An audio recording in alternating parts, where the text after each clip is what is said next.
we would really love World Mental Health Day on October the 10th to also be known as Child Psychological Abuse Day, because it doesn't exist at the moment, and we want all the children who are experiencing any kind of psychological abuse and abduction, parental alienation, to be recognized and seen, and today and tonight we are their voices, but hopefully not for long. In order to qualify for the continuing legal education or the continuing education units, depending on what you call them in your industry, you must watch the entire 2-day conference, as well as watch the Erasing Family documentary film, which you can watch for free on YouTube, Tubi, or if you go to erasingfamily.org, you can also watch it there for free as well.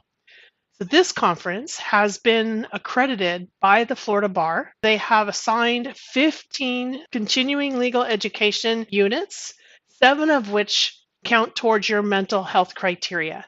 So that means the remaining 8 count towards your general legal and ethics, because combination in there. So if you need to claim CLEs or CEUs for the year, then this conference can actually help accommodate at least half of what the criteria is. So if you self-report and you're not a Florida attorney, that's fine, as long as you're going to have to check with your industry, your state, your regulatory bodies, your management, and determine how you can do a self-report. Many people are able to claim these credits regardless of where they are around the world. So check into it to see if you can also claim the 15 CLEs or CEUs.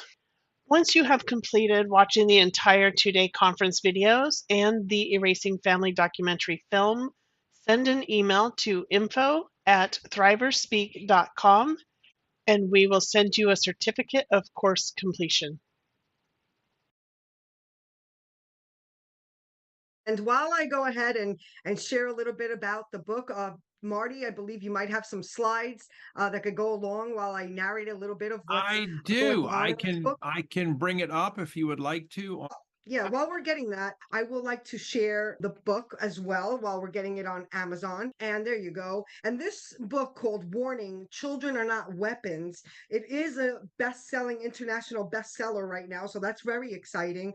And it's unveiling the hidden truth of child psychological abuse related to parental and family alienation and abduction. And it's written by adult survivors. A lot of authors are here on the panel today and tomorrow. It's a collection by Dawn McCarty and also contributing authors. I just want to share a little bit more about the book. In a world of invisible wounds of child psychological abuse remains unspoken, this book dares to shed light on a reality many have struggled in the shadow to survive. And Warning, Children Are Not Weapons is not only a testament to resilience, but a call for societal change. It brings forth stories of courage. And this book called Warning, Children Are Not Weapons, it is a best-selling international bestseller right now, so that's very exciting. And it's unveiling the hidden truth of child psychological abuse related to parental and family alienation and abduction. And it's written by adult survivors. A lot of these authors are here on the panel today and tomorrow. It's a collection by Dawn McCarty and also contributing authors. I just want to share a little bit more about the book. In a world of invisible wounds of child psychological abuse remains unspoken, this book dares to shed light on a reality many have struggled in the shadow to survive. And Warning, Children Are Not Weapons.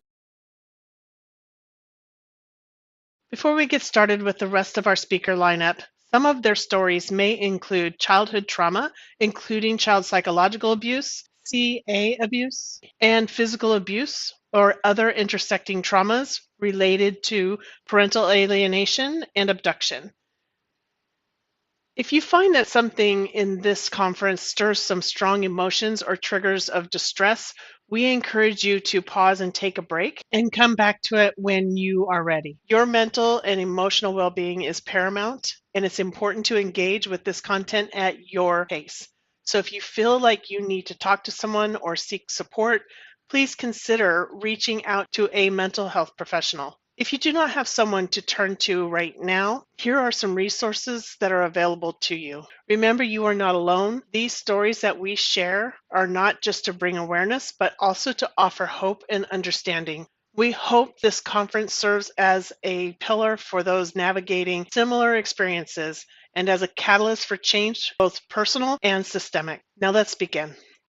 Without further ado, I really, really wish to welcome three very, very special people, professionals, and they're just beautiful people from Ireland, hailing from Ireland. They're joining us. And so this is a global issue. And we just recognize Karen Whelan. She is the founder of SOULution Therapy. She is an accredited psychotherapist, globally celebrated intuitive transformational coach, 4-time international best-selling author. She worked with Tony Robbins, Platinum Elite Group, Joe Dispenza, and Robert Rodnati. She is an international global influencer and speaker, highly respected spiritual advisor, guest on the Jimmy Star Show, the Rhonda Swan Show, and Ireland's Morning Show, seen in USA Today, Yahoo News, Thrive Global, CEO Weekly, influencer, and Forbes, an international keynote speaker with Speaking Success Secrets. Karen, I am so amazed at everything that you have accomplished and your professionalism.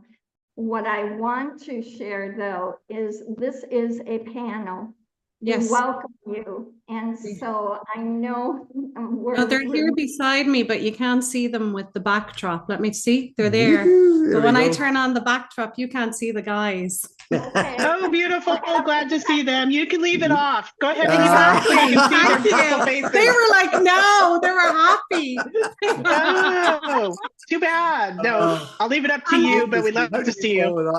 No. Karen, we're going to shift over to Jeff, if that's okay, your better half. And Better be the same length of introduction, Jean, or there'll be trouble. Your little, put up your face so we can just say hello for a moment. I'm here, Jean, I'm here. Can you see him? Okay, all right, Jeff. No, can you not see him, guys? There we go. There Push we it go. back, darling. Yeah. Push it back. Yeah, we see him. We see you. We see you. I We feel see you. better about Go it. on, Marty. Jeff Irmie stands as a distinguished figure in both the realms of education and healing. With a notable career spanning 2 decades, Jeff has celebrated as the Global Educator of the Year for his remarkable service to welding and engineering, receiving prestigious awards, the AWS Award. Alongside his masteries in academia, Jeff is also an acclaimed sculptor with his artistry in landscapes across the United Kingdom and Ireland. As a senior lecturer, Jeff's expertise has transcended boundaries, leading him to impart knowledge and insights on global stages from Egypt and Nepal to India and his native land, Scotland. Jeff is a best-selling international author. In addition, as a global speaker, he shares his wisdom and experience with his extensive travel and studies in world teachings such as Buddhism, Hinduism, and modern spirituality. Oh, Jeff, you are unique. That is the word, unique and amazing. Well, we're going to, let me shift over because we've got just another opportunity. Hello, Aaron Whelan, and he is the son of Karen. Yes. Hello, so we can hear your voice and we know you're here. I just so am proud of having Aaron here to join us. He truly is a contributing author in the book that we are truly holding up today. And he is also, though, a spiritual practitioner for over 12 plus years. He is 20, is it okay to say your age? He's 26, yeah. Yes, young, okay. And he is dedicated spiritually and physically well-being began his journey at a young age. He immersed in spiritual study for over 12 years and embraced daily meditation at 15, a practice he has maintained for 11 years. This discipline has been crucial to his personal transformation. At 19, Aaron traveled to India, working at a school orphanage, deepening his spiritual practice. And this experience, along with 3 months at an ashram, enriched his understanding of meditation and spiritual integrity service with personal growth. Alongside his spiritual pursuits, Aaron is fully qualified as a fitness instructor and personal trainer. His holistic approach to health, combining physical fitness with mental and spiritual well-being, has made him a sought-after trainer, inspiring clients to achieve a balanced lifestyle. Aaron's journey, marked by discipline, compassion, and expertise, exemplifies a holistic approach to well-being. By emerging spirituality and fitness, he empowers others to balance mind, body, and spirit, striving for excellence in all aspects of life. And I just really, really welcome all 3 of you. And I know we're seeing a portion of you. We know you're here. I just so am proud of having Aaron here to join us. He is a contributing author in the book that we are holding up today, and he is dedicated spiritually and physically well-being. Began his journey at a young age. He immersed in spiritual study for over 12 years and embraced daily meditation at 15, a practice he has maintained for 11 years. This discipline has been crucial to his personal transformation. At 19, Aaron traveled to India, working at a school orphanage, deepening his spiritual practice. And this experience, along with 3 months at an ashram, enriched his understanding of meditation and spiritual integrity service with personal growth. Aaron is fully qualified as a fitness instructor and personal trainer. His holistic approach to health, combining physical fitness with mental and spiritual well-being, has made him a sought-after trainer. And I just really, really welcome all 3 of you too, and that's wonderful. When I do this, can you see the 3 of us? There we go. Karen, you are going to, I think, begin, if you don't mind, to share your story so we see how the generational, intergenerational, and the effects, direct effects from a child with parenting, with alienation, that can happen. If you would, though, you have a very compelling story that touches the heart. Would you please lead us off, if you wouldn't mind? Sure. You know, it's even now when I sit here, you know, and I'm about to jump into it, it's you know, as a mother, when I gave birth to Aaron at 19, you know, that was the catalyst of wanting to really focus on my wellness and my journey into healing. And then when Aaron shared his story in this book, you know, it was an invitation as a mother to be brought inside into the intimate world of your own son. And for somebody who is a therapist and who has sat for 19 years holding the intimate world of others, you know, there's something quite sacred when your own child truly allows themselves to share their story. And, you know, I'm aware that there's truths in that I couldn't shield him from, that I couldn't totally stop, we'll say, what he had to encounter in his alienation experience. So when I got to read Aaron's story, for me, it was like, you know, we all mean well on our path, in that, you know, we really try and protect our children, and that's our intention, is to protect our children. And I was very aware of that. And then when I read Aaron's story, I was also very aware of how there was aspects in Aaron's life that I wasn't aware of as well, you know, and so I'm quite proud for what Dawn, what Dr. Alicia, what all you have created, because this platform has now also not just, it's given me this, it's given me an awareness that I didn't have prior about that intimate world of my son. So I just wanted to honor that before I jumped in and said what I want to say, share in my personal story.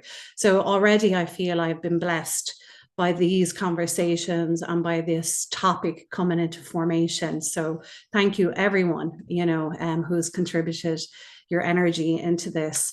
I suppose my story starts, I'll start my story at the day I spoke out. I'm from Ireland, so I grew up in a culture where the church was the strongest power in this country. It shaped our judicial system, it informed our constitution, it informed our school and how the schools taught.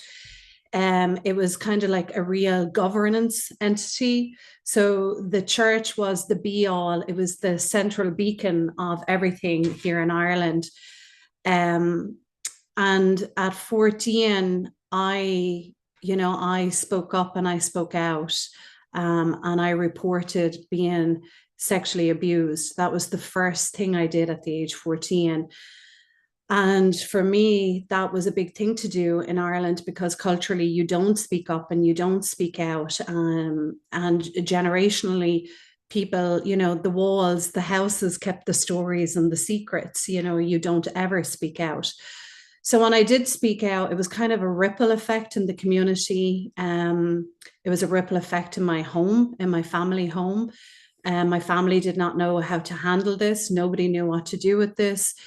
The police, I'll say police, in Ireland we call them Gardaí. The police were involved, social workers were involved, but there wasn't a frame. There was no Children's First Act. There was no policies and we'll say childcare policies to support a frame of minding the child within any story around any form of abuse in that timeline. So my first story in sharing was sexual abuse. So my poor family did not know what to do with that.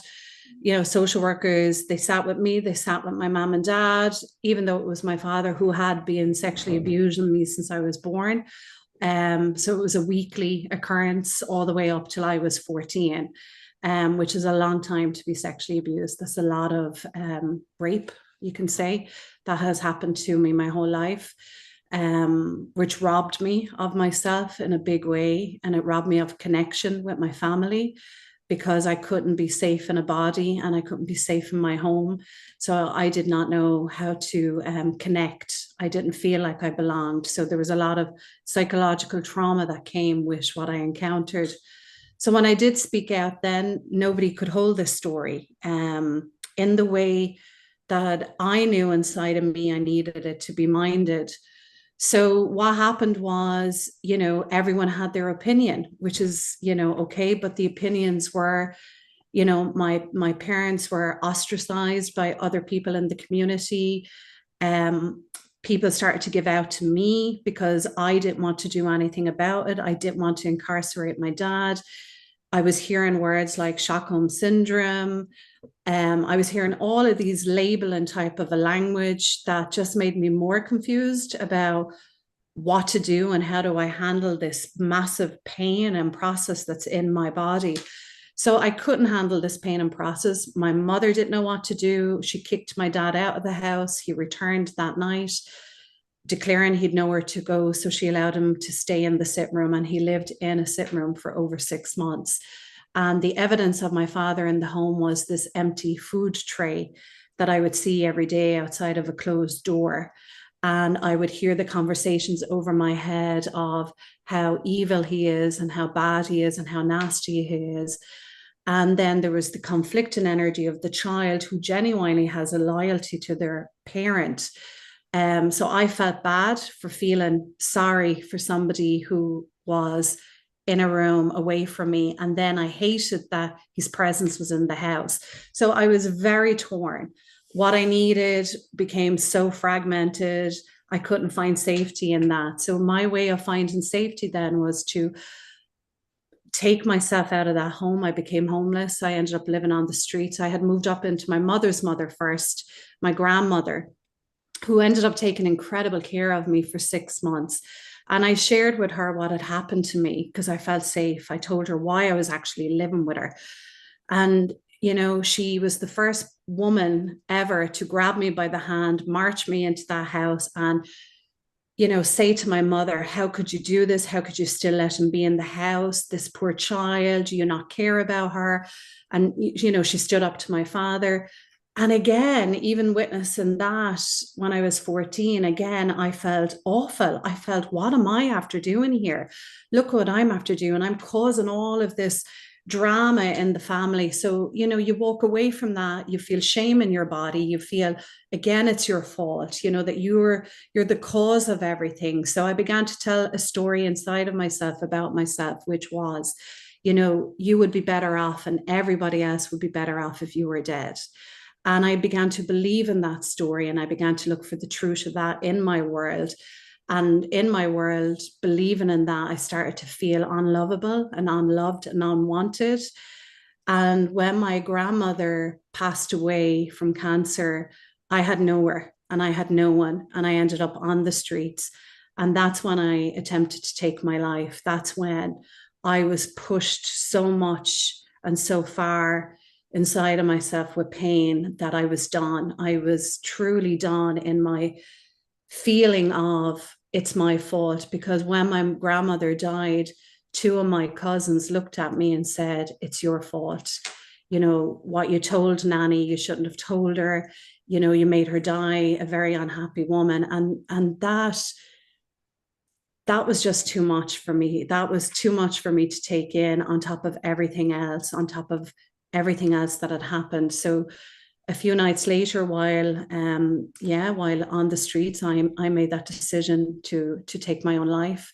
And I woke up in the hospital being pumped out, you can say by the hand of God, given a second chance. So I ended up staying on the streets and kind of sleeping on people's sofas for nearly 2 years, you know, going in, sleeping on my friend's sofa or climbing into her bed with her, looking at families, wishing I was part of families. And, you know, my mother always trying to find me, reach out to me. I would sit with my mother in the car, but there was this iciness with her. I didn't know how to talk to her. I didn't know how to have a conversation about my father.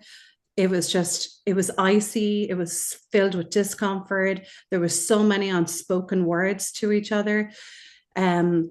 When I did speak about my dad, it brought up a lot of pain in her. I couldn't cope with looking at her pain. So then I stopped talking about my dad. So I just withdrew from my family and I turned to drugs, and drugs became my way to self-soothe, my way to self-regulate. And at 16, I came off the streets. I walked into a hotel. I was done with getting wet and getting cold and having no warmth. And I remember walking into a hotel and demanding the manager to give me a job in cleaning rooms. I declared to her very confidently that I would be fantastic at cleaning rooms, even though I was rough and dirty looking. And, you know, something in her was moved to give me a go, and she did. And she told me to stay here and clean what we call the panel, the wood panel against the wall, the skirting board going across the floor. She said, if you clean this floor, this panel, I'll consider it. And 4 hours later, she came back and I was still there with my toothbrush, washing this little floorboard against the wall. And she offered me the job. And the job got me off the streets and it gave me comfort. And I got to live in the staff room. So I got fed, I had money. And I moved out. And while I was in the hotel, there was a conference to be an au pair in America. So I signed up for that. But I couldn't drive. I was 17 at the time, so I didn't get the job. And then synchronicity happened. I ended up accepting a job in France with no French, and being an au pair to a wonderful French family. And the mother was a cranial therapist and an osteopath and a healer.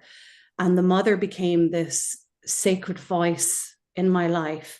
She began to, you know, when you've only lived in disruption and chaos your whole life, and then all of a sudden you're in a total different landscape, You're with a family who are very, you know, there's no emotional damage and woundedness. It's very, you know, grounding. It's very boundaried. There's rules, but healthy rules come in at this time. I didn't have that growing up. We came in whenever we wanted to come in. You know, there was a lot of rules and it kept me feeling safe, the rules living there as an au pair. And the mother was an incredible woman. You know, she worked on me when I had crashed on the scooter and I cracked my finger, ribs, and broke my finger. She worked on me, healing me, and said to me, if you don't learn self-forgiveness, you're going to manifest a lot of illness in this body. And that really struck a chord in the soul of me. It felt like she saw beyond what I was trying to hide. Because in France, I decided, you know, I can be anyone here. Nobody knows me. I'm never going to speak about my story here. I can hide that here because nobody knows anything about me. Whereas in my community, everybody knew me. There was the narrative of, oh my God, don't let your daughter hang around with Karen. You know, she's damaged, she's broken, she's chaotic. So there was this real alienation of me with my own community. I never felt accepted and welcomed in my own community. So in France, I decided to not let anyone know that part of me. It was like, no, nobody's ever going to know about my childhood past. I don't want that known here.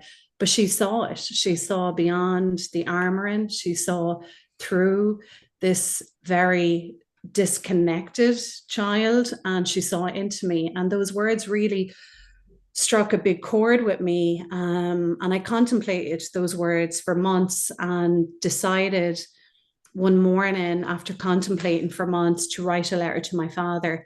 And in that letter, I had said, you know, I can't hold on to this self-hate. This is happening in me because of what you did to me. I don't want this no more. I want to return that back to you, to where it came from. And I sent that letter from the Caribbean. I put about 30 stamps on it to ensure it got there.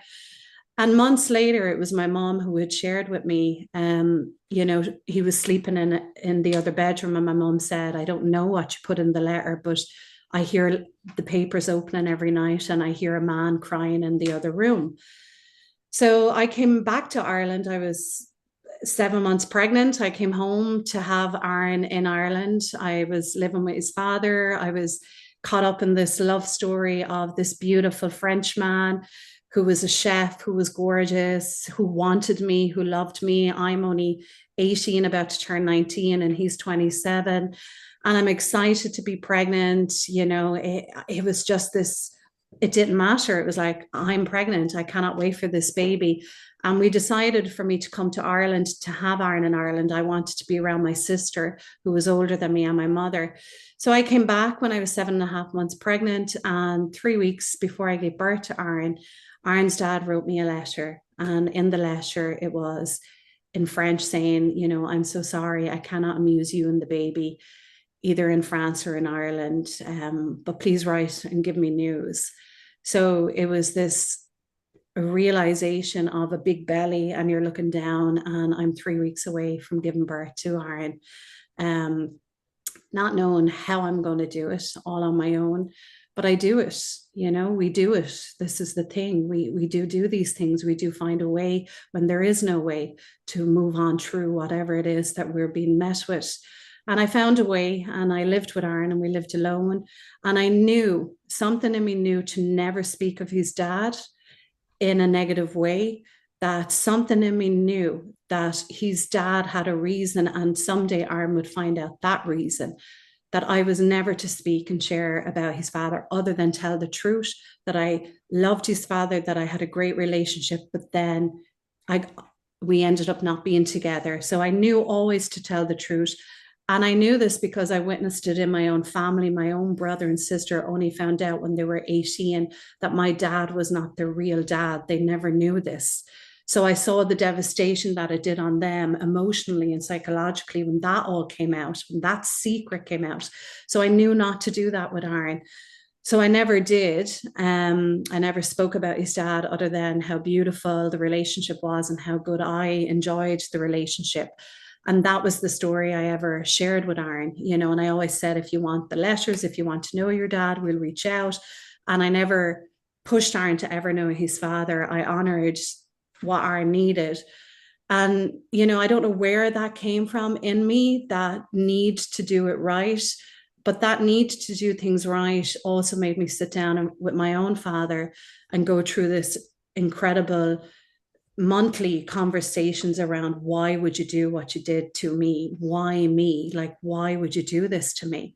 Like, it's robbed me. I've hated myself for all these years. I have felt like I've never belonged anywhere. I have felt my own family turned against me. I was listening to aunts and uncles saying, if you incarcerate your dad, your mom will commit suicide.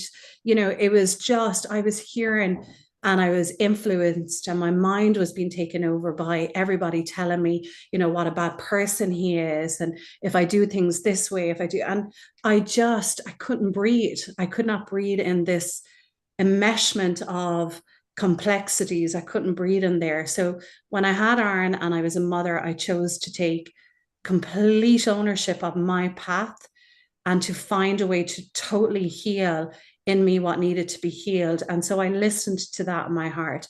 And that's why I sat in front of my father. And sitting in front of my father, it gave me an opportunity to hear his trauma stories. And it's not that, you know, they're justifiable. Nobody should. My own dad should never have done what happened to me. But it gave me more wisdom in that this man, as a child, his own innocence was taken, his own, you know, sexual abuse and rape happened onto him, and hurt people will go on and hurt people. And I realized I have to take responsibility for me and my children now, my son and my future children and my future life. And I realized in that moment, a soul's recognition of another soul. Me and my dad have one thing in common. We both only ever knew what it felt like to be hated and not belonged. And I recognized I can do something with this. I can offer the hand of God in action and take both of us into wholeness through the redemptive power of forgiveness. And in that moment, that's what I chose, Jean, and to the panel. I chose to let the hate down, let the blame down, let the anger down. And I chose to pick up redemption, pick up forgiveness, integrate that into my heart, find a way to move forward. And even though I did something that was so good for my being, community turned on me again. And that's okay. This is what they had to do that in that timeline with it. But people stopped talking to me. People disconnected from me. People were very uncomfortable with me. Even in therapy, you know, I had to sit with the truth of, is this Stockholm syndrome? And it wasn't, because I had absolutely hated this man for destroying my life. I wasn't in denial about that. I went through the trauma of what this had done to me. I was just done with being in the trauma. I wanted to find a way to heal, to recover, to move forward in my life, to become and let go of being a hostage to the pain and suffering, and find a way to be a host to something more wholesome and healing. And that's the path that I chose. So for me, to be this young girl, growing up, it always felt like I was damned if I do, and I'm damned if I don't, until I decided, no, I'm not listening to others anymore outside of me. I need to come home to myself. I need to just listen to her and do the deep work. And that's what I did. So I forgave my dad, and I went into therapy when I was 21, and I sat with a therapist, and I continued to do that deep, sacred inner work with a therapist for over 12 years. And then I went on and I began to train and expand in my own healing and in my professionalism. So that is, you know, the encapsulation of my story in a summarized version, in the best way that I can honor it to you right now, you know, in this context. Yeah. And you did it just perfect. You're spot on. And I see, if there was one word, it was courage. It took you a lot of courage throughout life to look inside and push through. And that understanding at your young age to recognize and to stand up, even though you didn't think you were standing up for yourself, the journey, the path that you had to take. had truly, truly made a difference in where you are today. And I'm sure fueled the passion for wanting to make a difference.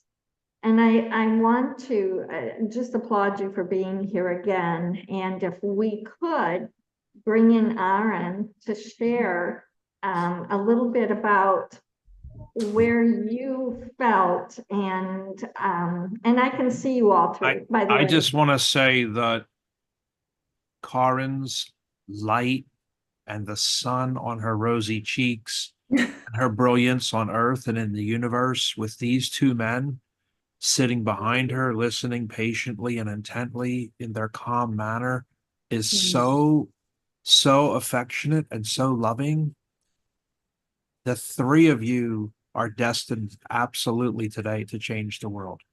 Thank you so much for your brilliant testimony and your fearless nature from 14 to 21 to where you are today. Thank you so much. Thank you. Thank you. And that's why it is a global issue, and you three represent so much. Yeah. Aaron, can you share with us a little bit about, through your eyes, if you will, and knowing and remembering back, and I apologize if it's painful. I mean, you just share from what you want and how much you want to. Of course. Can you hear me okay? Yes, wonderful. Before I begin, I would just like to give thanks for this opportunity. A few months ago, I didn't expect something like this, and I saw it as a gift from God to, I guess, share my story. So before I began writing every night, I would pray and just say, Lord, I am your instrument, work through my hands and just allow me to share what you want me to share, and may it help others. And the fact that's like being an international bestseller is like a good testament that's reaching out to people. And I just hope that continues to know whatever people receive from it, that it brings them good and healing.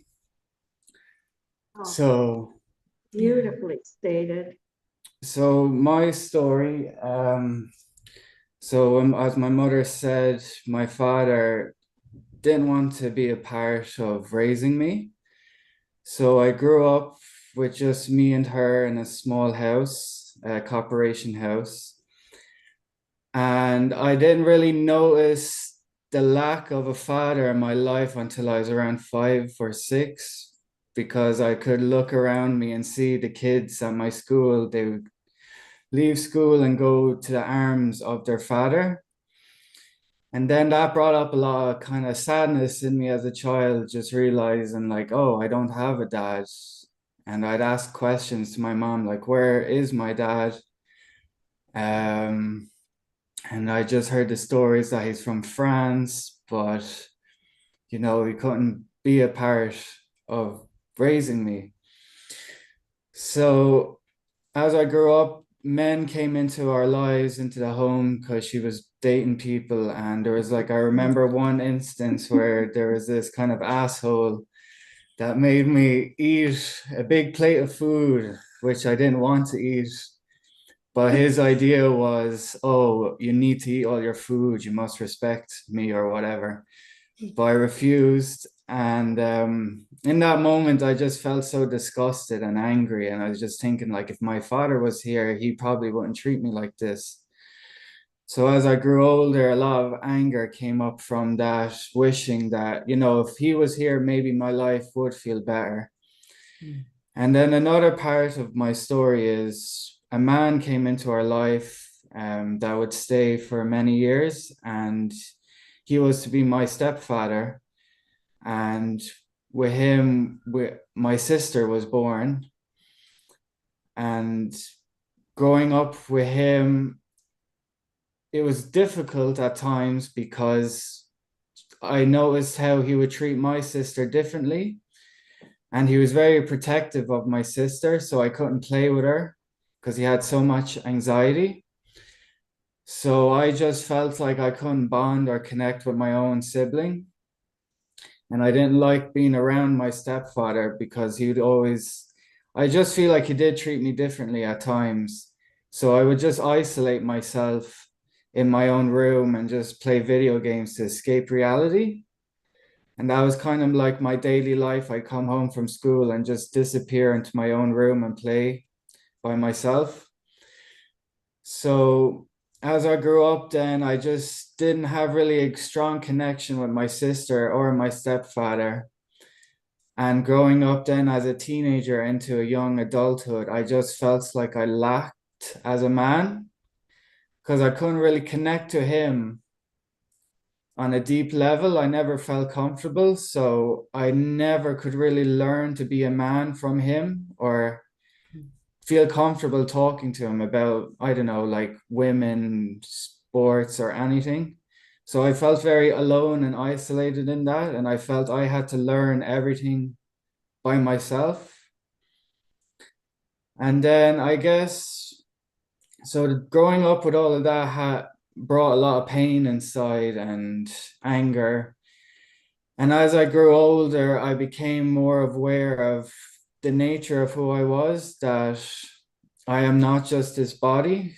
I had like this spiritual experience where I experienced something more than this reality, and it kind of opened my eyes to, okay, this is not all that there is. So once I began opening my heart and mind to like a higher power, I began to realize certain truths that life, the difficulties we face in life are here to teach us. They're here to grow us. But the reason we suffer so much is because we believe it's real. But in fact, it's just a divine play. And I felt like my soul signed up for this. And instead of holding anger and bitterness, I told myself, what am I here to learn from this? And the understanding I got was, one, for example, like my stepfather, a stepfather means to step up as a man, as a father figure. And he loved me in the best way that he knew how. And he never hit me or he never did anything horrible to me. He did the best that he could. And he provided for the family and took care of us. So I was able to acknowledge that and accept what he did was actually a great act. So I held forgiveness for that. And I began to connect more with my sister. And I made a promise to myself that I would never, ever again fight with my sister.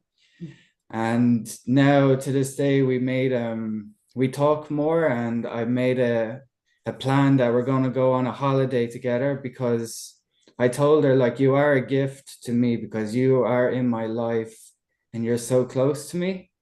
So I want to experience life with you more. And so that was a huge healing. And just realizing that there are other men in my life, that regardless of not having a father, other men are present in my life, like my grandfather, who grew up to be a great man, and my uncles who taught me a lot, to be strong physically and how to fight, and the importance of fitness and being out in nature. And a huge thing I learned about my father as well, looking into it, was that regardless of him not being present, because of him, I exist. And he gave me the greatest gift of life, is being alive, being here. And all I can do as a soul is thank him for that, because I have a purpose, because I am here. And just realize, that he has his own issues, and I just have compassion. And if it's meant to be that we're connected, it will happen. So I just hold love for him, because I know that I am a part of him. So deep down, I know he does love me. And then the huge other realization is that realization that we are the spirit, and opening myself to God and allowing God to come into my life more. That brought a huge amount of healing. And just putting my love to him just nurtured me and gave space for that healing. Oh, Aaron, that was so beautiful and eloquently put, and how your journey brought you to today and the thought process and what was in your heart. One of the key things that I picked up on that I love was that you made mention that what happened and where you were feeling, especially growing up in those unfortunate situations, they didn't identify you. And it didn't, am I wording it right? It didn't determine who you were. You looked inside and you were able Doesn't to define him. Yeah. define. Thank you. And Dawn, I know you have a few comments. Do you want to chime in here before we go to Jeff? Yeah, and I don't want to take too much time because I want Jeff to be able to speak, but I just wanted to say, Karen, thank you so much for your vulnerability and sharing your story. It's such a powerful story, and there's so many different intersecting traumas that you've experienced. So in many cases, when we talk about child psychological abuse, it isn't just an invisible abuse. There's oftentimes very physical abuse that is there, but because the invisible abuse isn't seen, most everybody focuses on the obvious abuse. Mm-hmm. And so we really want to turn that light and shine it on the invisible or the normalized societal abuse as well. So thank you from the bottom of my heart for being here and sharing that. And Aaron, I want to say thank you for sharing your story. This is the only parent-child speakers that we have in the conference. And I want to point out how important that is. And I want to also point out that a lot of times when children are speaking with their parent over their shoulder, they're very guarded and very cautious and very strategic in what they say. But I want to also point out that look at how Aaron is sitting right now, shoulder to shoulder with his mother. And I want you to think back when he was speaking, he leaned in and he was speaking to the camera, and he wasn't relying or worried about what his mom was doing, saying, or thinking. So his body language was real apparent in his authenticity and what he shared, and he was able to share that freely. And that is such an important thing for law enforcement officers, for attorneys, for mental health practitioners, to look at the body language of the child, because that is going to speak so much more to you than the actual words coming out of the child's mouth. So this is a perfect example of this, where you can see the unity between this family, and you can see how Aaron stepped forward, even though he's not standing. He kind of leaned forward into it and had his shoulder in front of his mother. So look at that body language. It's so important that we look for all signs of communication and not just the verbal ones. And that's what I wanted to say. Thank you, Aaron, for being here and sharing that. And now I want to make sure Jeff has time. I'll be quiet. You just illuminated something important there as well. It's, you know, the importance of us all to do the work, which I know we are all doing, the healing, you know, because I could have put trauma dumped onto Aaron, because that's what I grew up in. I grew up in a family that trauma dumped all over each other. And I could have done that. And that's the part of me that knew I'm not going to continue that pattern. I'm not going to bring forth that intergenerational energy again, where I'm going to trauma dump on my child. I have to clean in all of me, every part of me. Like, I could have told him a very bitter story about his dad. Excuse me, Aaron, because his fucking dad did leave me 3 weeks before I gave birth to him. But I didn't do that. His dad never, you know, supported me financially. I totally had to take care of Aaron all on my own at 19, but I didn't. I knew never to do that. Something in me knew that Aaron's relationship with his dad is about Aaron and his dad. I had my own relationship with his dad that has nothing to do with Aaron in that way. So, and that for me is like, it's important that real healing is really given into a family. Yeah. Because that is so important, what you just said. The fact that you have a relationship with his dad and he has a separate relationship or connection. with his dad that didn't involve your relationship with his father. So Yeah. that is so important, that we don't assume the relationship for our children and their other parents. So Absolutely. thank you. Absolutely. Thank you so much. Oh, thank you. Thank you both. And thank you, Dawn. We're going to go over to Jeff. I don't want him to feel left out. Thank you, Jane. Last but not least, and now it's his turn, truly. If you could just chime in, because you're a blended family, so to speak, and how you were able to come into the picture, so to speak. Wow.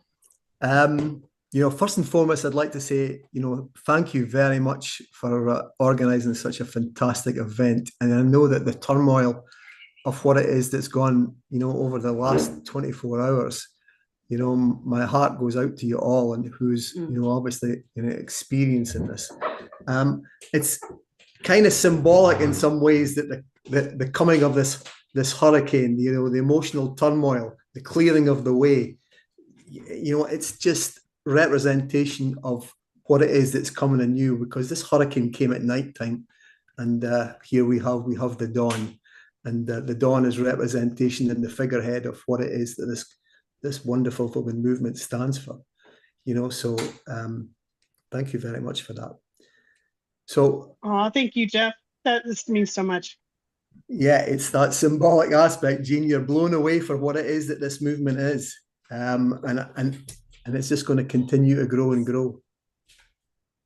It truly will. It truly will. Could you share with us, Jeff, just a little bit, when you came in, how you were able to, with regards to the mental situation, knowing that there was child psychological abuse and abuse, how did that affect you? With what did you do to not let that affect your marriage? And was there any specific coping mechanisms that you used? Yeah, look, if your birth parents do not, alienate you, your DNA will not. And the aspect of that is the fact that whoever you are, the traits of what it is that you carry will come through in the family line. The characteristics and you have a choice with whether you choose that positive or that negative aspect of who you're going to become. And Aaron, as a representation of that, has certainly done that without his father's involvement. And he's chose certain paths, he's chose certain disciplines that then make him more and more of what it is that he becomes. And he is still an unknown quantity because he's still in that journey. And in some ways, the aspect of the masculine and the feminine is being combined beautifully in my wife, who has represented both aspects of that, because we both carry the mental, the male and the female inside us. So she's held the fort really well, and I look forward to what it is that Aaron brings. That's for sure. Yeah. Look, when I came across to Ireland from Scotland, in the time of turmoil, in the time of COVID, Karen and I, we had this beautiful long distance romance, but it was like a virtual romance, which in itself is, captured, because it took us a long time to actually physically meet in the real, which was intriguing because of obviously the time that we were going on. We were all alienated in the world at that time.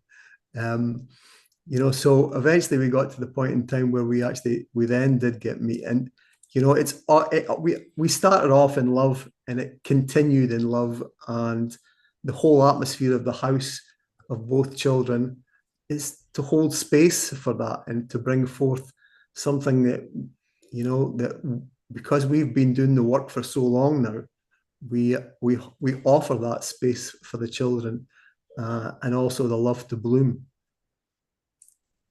Truly, truly. And it shows with the blending and with the first meeting or the beginning of it, was there already healing with Aaron, or did you two need to work through the process?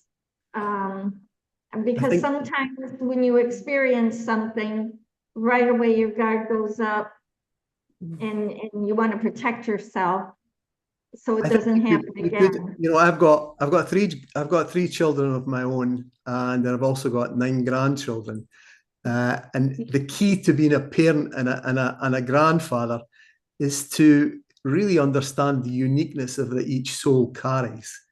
And it's to really understand what it is that their path is in this world, because you may think that you're actually meant to follow in the footprints of your father, or you're may meant to, but you've got a specific path that has been given to you as a contract. And we speak about soul contracts, but we speak about what it is that's, you know, that possibly God, depending on your belief system, is meant for you. Because whatever is meant for you will not pass you by. And it is, sometimes you can get in the road of that. And sometimes it's a matter of trying to tell somebody, no, you don't do that. Sometimes it's beyond words. It's the actions of letting somebody be. It's letting somebody become and, you know, act in the way that they want to do. So it's really, truly all about holding space, Jean. Oh, you know, and that is a lovely, lovely way to wrap this up. You three have just been phenomenal. We know that it's a unique situation to have you as a panel together here, and we just want to thank you. You truly have made a difference, and we will definitely be able to say moving forward, this has truly made an impact on the book.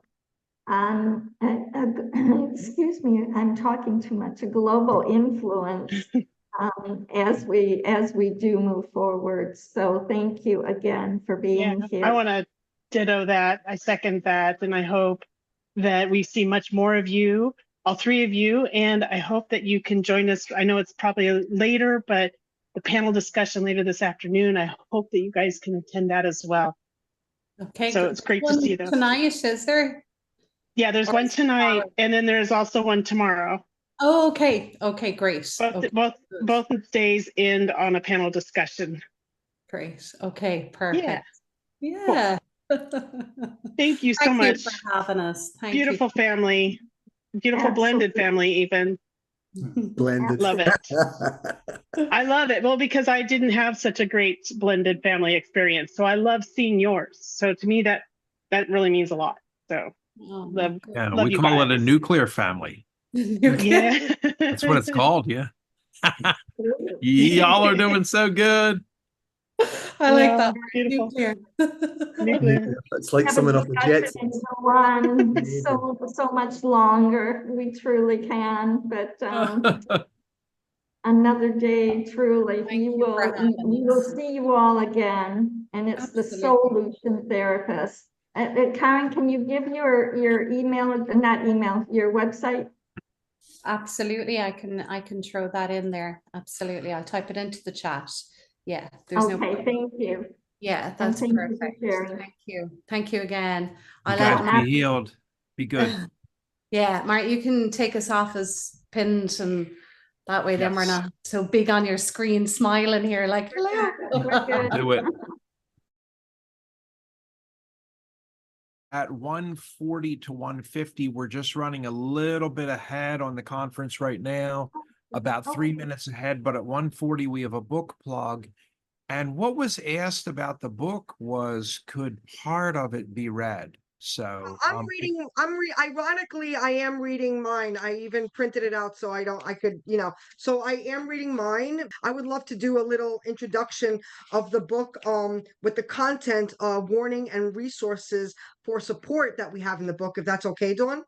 And Marty, I don't know if you have any slides to share on the book again. So again, we are promoting this book, Warning, Children Are Not Weapons. It is an international bestseller available on Amazon. Just a quick snippet on when you open the book. What I love about it is the resources right there. Great.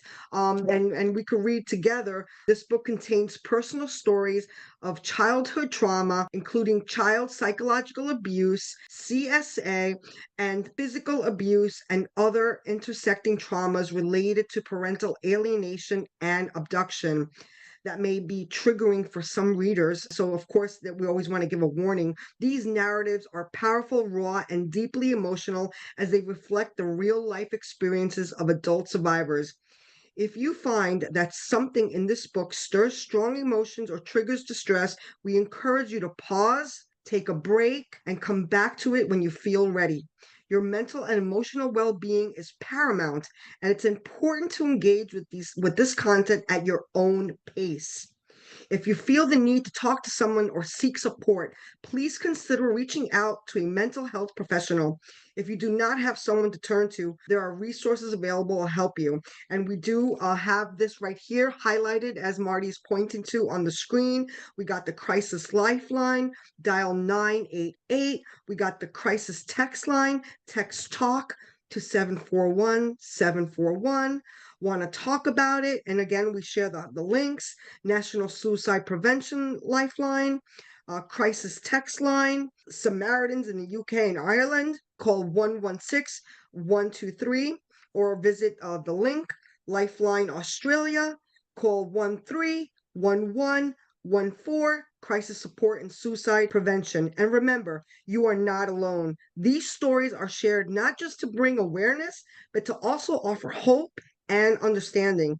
We hope this book serves as a beacon for those navigating similar experiences and as a catalyst for change, both personal and systemic.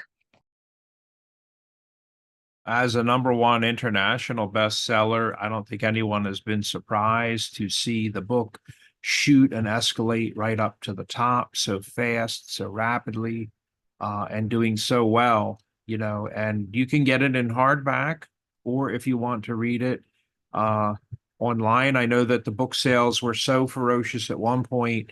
When I ordered my hardback, there was a delay, and then they said with printing that I could have the choice now to not even get it. And I was like, no, don't do that. I still want it because they were embarrassed, I guess, at Amazon that they couldn't deliver it, like they're supposed to. And so I clicked the thing on the email saying, no, I still want it. I will wait. That is fine. And with any luck, it'll be arriving today, Patty. So hopefully, people enjoy themselves with the book. And there are some passages in there that are a bit difficult to read. And I would say if you're reading my foreword, you might want to have somebody come in with some rope and tie you physically into a chair before you try to read it, because even Dr. Elise could not read it. She had to stop and call for her husband to please come in and continue reading it online live. They were reading it in a private Zoom thing, reviewing it with each other. And I think that they were a bit stunned and shocked at what they were reading. So Dr. Elise had to stop and ask for help. And Dawn said, yeah, well, you warned us, though. You told us you were going to electrify the world. I did. I said, I don't know if you even want to publish this because it's literally that unbelievable. So it's perfect. I wanted to give you an out. This is something I've been taught. When you come up on people, give them a way to get out. Okay. Give them an exit valve or a way to depart. Everything doesn't have to be so confrontational that there's no way, no quarter given. So I did say, if you guys don't want to publish this, I totally understand, because portions of it are filthy. Yeah, it was definitely raw and definitely electrifying, but we want to make sure that this is the authentic voice of the child that's being shared, and we are not telling people how to share their story. So it was important that you had that autonomy there in your story without us, telling you, oh my gosh, you can't write that. It was relevant, and it is needed, and it is hard to read and to hear, but it is necessary. And That's what I want everybody to take away. Say And after this book is and this book is more than a book. It's a movement, you know, Mhm. and this is the important part of the book. It's the first of its kind, really. I haven't read or heard It another is. book like It's this. never been done before. So Never there been we done go. before. For this topic, anyway. It's not only a movement though, but it's important to know that it is not just about the stories. And as Patty was able to read to us, we're listing the resources, it's a help book as well. It's got And definitions and explanations and yep, because we want people to be able to identify with the story. So we each have a story, and because they're so diverse in what's happened, it will help many others to be able to read into a story and find the relevance that is for them, and then be able to maybe start on their own healing journey or find their own solutions, and maybe even reunify with their lost parent or lost family member. So much in there. Marty, you were starting to say something about. I was saying, what was it that you told me you guys were going to do after you read that? I know what the answer is, but you mentioned to me, like, I think we're going to have to like go back to the drawing board again, start all over again, and get real about sharing with the world. Oh, we were being very cautious. We were being very, very cautious because this could be a very complicated area to speak in, because we have a lot of different opinions and different perspectives and a lot. There's so much in here. And we were being very cautious. And after we read Marty's foreword, we were like, okay, we need to just be real and authentic and raw. And so we readjusted, and we decided that that's how this book needs to be presented, is it needs to be the authentic voice of each of our inner child. So as people read these chapters, this is stories from our soul inside, our inner child, that little boy or that little girl that was suffering, and now we're adults, and we are now protecting our inner child that we weren't able to when we were younger. So that's huge. Exactly. I couldn't have said it any better. Yeah. Yeah, thanks for reminding me of that. I was like, oh no, what'd I do? What'd I say? As if you're in trouble, right? Right? I was like, oh my gosh, I can't remember what I said 10 minutes ago sometimes. So I'm like, oh no. That's a horrible feeling when that happens, 1,000%. Oh. Well, if you guys are ready to take another little short music break and let some people get a water, I'm drinking a Liquid Death. I've almost drinking this whole thing, mountain water. I have never even heard of that. Yeah, the Liquid Death is hilarious. Oh my gosh, I drank a Celsius because we didn't have coffee. Yeah, I didn't prepare for coffee. Like I prepared for everything else, but not coffee. One of the best things that ever happened in the DSM-5 was that they put coffee withdrawal as an actual, situation now, a problem. Yeah. Oh yeah. Coffee withdrawal and removal of coffee, and it's a therapeutic situation now. And having them identify that. It's a compromise for having to get up in the morning and do something. Yeah. But when we come back from some pleasing music, we're going to have an introduction of Dr. Childress. We have a special presentation from him speaking with the world directly. And we're as an ally. He's an ally. Yeah, as an ally, we're pretty jazzed up and feel very lucky to have him contributing as an ally. And I think it's a huge boon for all of us to have, so many doctors involved with this today, and also so many therapists. It's just been amazing to be this lucky, and have these people involved and working with us. And so for Sasheen, I'm going to also just shift her now, if it's okay. and shift her back over to attendees. Is that okay? I'll change her role to an attendee so she'll get a notification. And we'll be right back, guys.